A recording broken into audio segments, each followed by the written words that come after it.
amb este arbret. Esto és el llentiscle. Llentiscle. O mata de pou, que diuen en alguns llocs, perquè s'usava abans per a donar-li sabor a l'aigua en els aljubs, en els pous.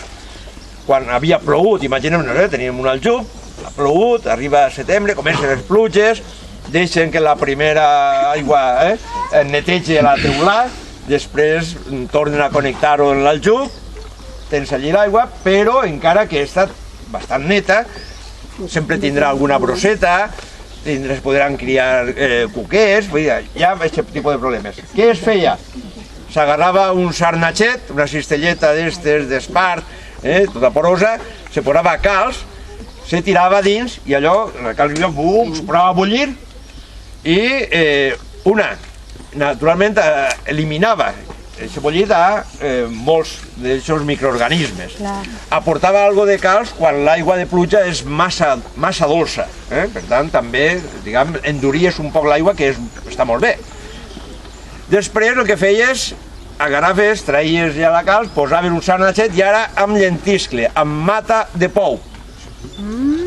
I amb això tornaves a tenir uns dies allí, un parell de dies, i li donava a l'aigua sabor a monte, que es deia. És a dir, l'aigua tenia un altre sabor, era molt més agradable.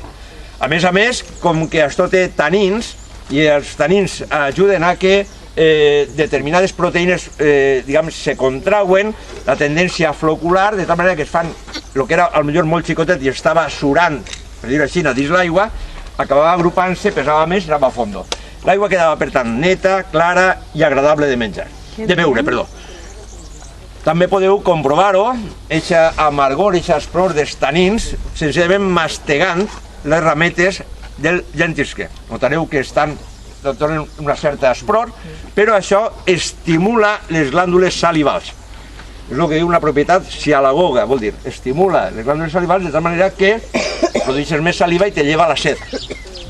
Això sí, és un poquet aspre, però és una planta que uno va al monte, va caminant, mastega, i nota que està, diguem, encara un poquet aspre, però li lleva la set.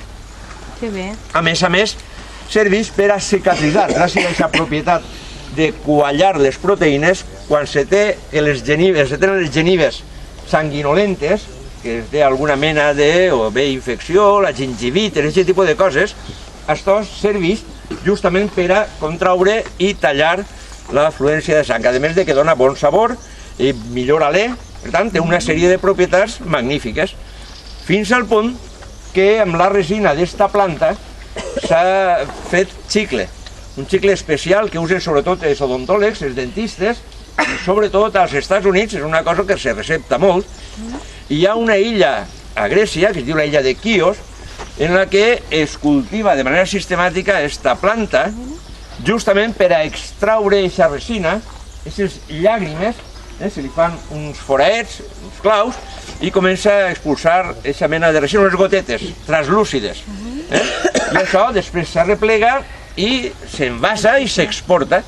I uno se'n va a Quios i veurà el que també venen en les farmàcies, o també com a mostra, que és propi d'allí, el tindre les xiclets, eixos, la major part dels quals, torno a dir, s'exporta a Amèrica.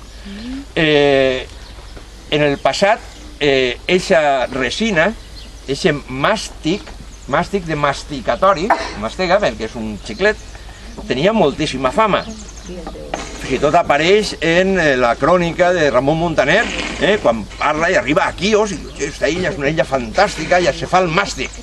Se fa el màstic, vol dir, estem remuntant-nos a l'edat mitjana i ja es coneixia aquesta propietat. És més, després, quan aquella zona cau sota la influència dels turcs, del soldà, del gran sultà, dels turcs,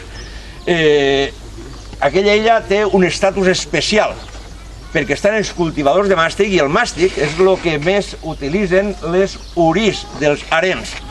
Les volgudes, dels enormes harems de soldà o de la noblesa, tenen el màstic com una cosa, diguem, masticatori normal i corrent, i que això millora l'alè, enfortir les genives, tot el que és la part de la boca, la té fantàsticament ben cuidada gràcies a això.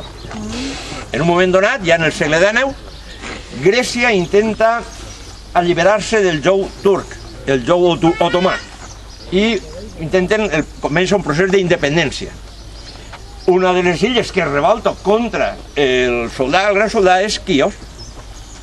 I el soldat era, diguem, implacable en les rebel·lions, i ordena a l'exèrcit de geníssars que maten pràcticament tots, que se carreguen a tots, però una salvetat, excepte als cultivadors del llentiscle, perquè si no les seues xicones no tindrien màstic.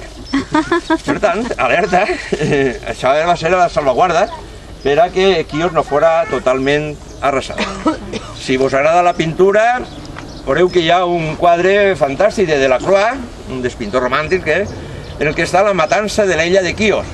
I allí està un genísser a cavall en l'espasa a punt de matar allí a una dona, uns xiquets, aquell demanant-li, implorant-li pietat i tal, i aquell a punt de matar-los a tots.